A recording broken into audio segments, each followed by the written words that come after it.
Hi guys and gals, Shane Stevenson at the Buffalo Naval Park, but not there today. Alright, and I'll tell you why in a few minutes. But we are going to be talking about the USS Harder. Hit 'em harder, right? SS257. She was lost on the 24th of August, 1944 with all hands. And so the crew is on eternal patrol. Very successful boat of World War II, Gato class, commissioned the 2nd of December 1942 at Electric Boat Company, like many of the boats were. 6 war patrols, 16 ships sank.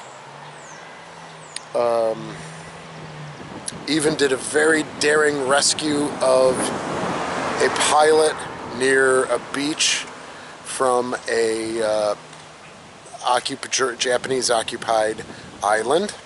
And so they took gunfire from the beach while they were rescuing that pilot. Alright, 6 war patrols, 5 presidential unit citations, 6 successful war patrols, so she was awarded 6 battle stars, 1 for each, and then the 5 presidential unit citations. Now, compare that to USS Croker.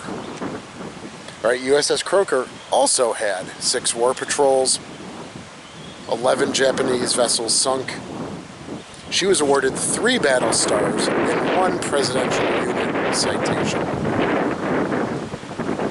So the Harder was a very successful boat, very daring captain, who was eventually posthumously awarded the Medal of Honor. And of course all the crew received Purple Hearts as well. So in all, about 500 sailors were rescued by submarines, especially as you moved towards the end of the war, where merchant shipping for the Japanese Navy was dwindling, and so they would do lifeboat duty.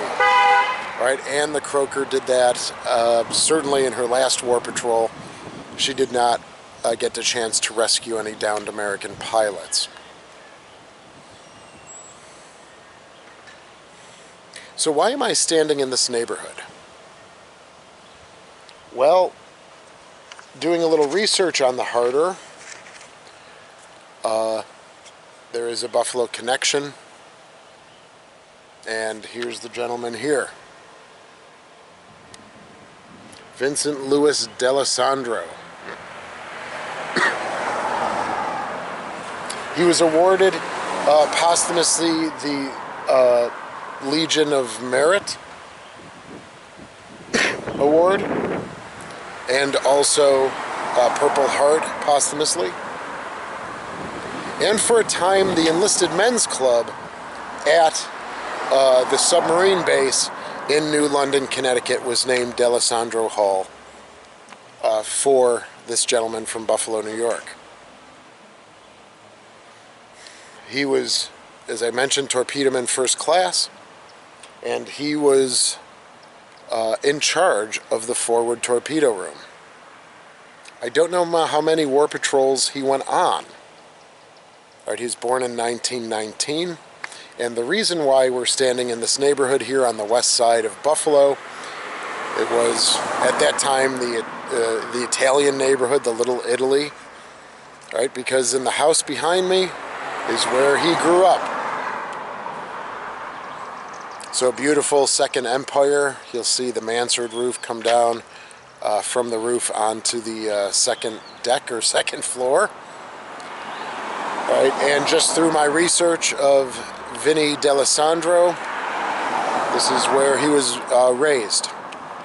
And from those porches, from that porch and steps, is probably where he joined the Navy from.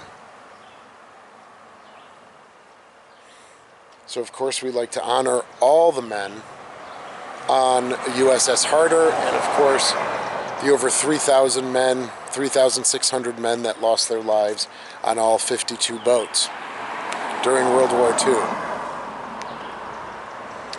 So while the boat was located, they did photogrammetry, and it came up, maybe you've seen that, it came up with a really nice image of the vessel as she's resting on the bottom of the ocean. And they've located what they probably believe is the direct depth charge just aft on port of the conning tower. And that probably was the explosion that took the boat down. So if you're comparing a Gato class today, of course, USS Croker has been changed in 1953, so she's not in her World War II service. But of course, the conning tower probably remains the same. And then they just changed the sail around it.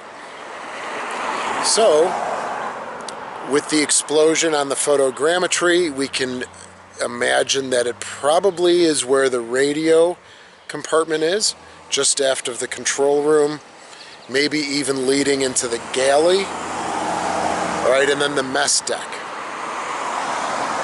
So even though our configuration is different, at least the subsail is different,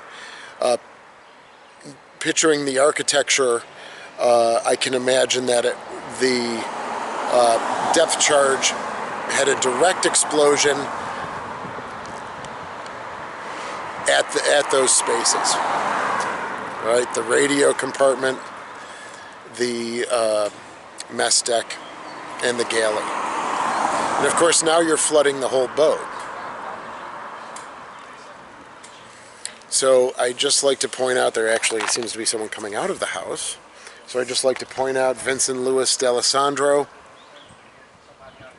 all right, served aboard USS Harder from Buffalo, and with the power of research, the house behind me was his home.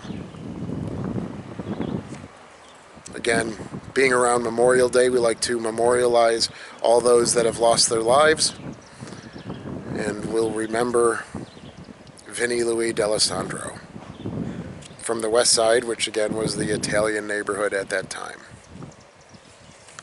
Thanks so much for checking in and for watching. If you like it, please subscribe, and you know what? We'll see you again soon.